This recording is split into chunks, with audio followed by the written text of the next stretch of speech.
Remember the late comedian George Carlin? Personally, I never cared much for the guy.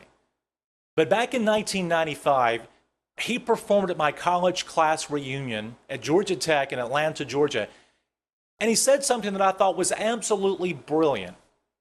Carlin's theory was that people spend our entire lives accumulating stuff until eventually we have so much stuff that it won't fit in our house. So we go buy a bigger house. But now we've got an extra room or two with no furniture, so we go buy more stuff to fill the bigger house. And eventually we have so much stuff it won't fit in the house, so we buy another bigger house. And it's this catch-22 people fall into. Well, time management has a principle that's similar to that. It's called Parkinson's law. Parkinson's law states that work expands to fill the available amount of time for it. Here's where you've seen Parkinson's law at work.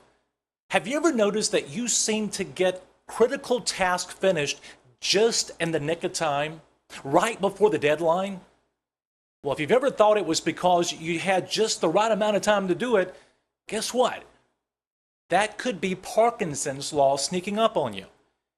If you take a task that would allow a reasonable person 1 hour to complete, and you give yourself or anybody else 2 hours to complete that task, most people are going to take 2 hours to complete the task. Why? Because our internal body clock tells us that that's a reasonable amount of time.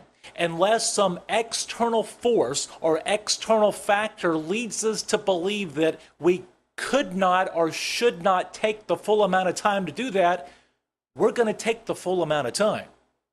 This is where time budgeting comes in.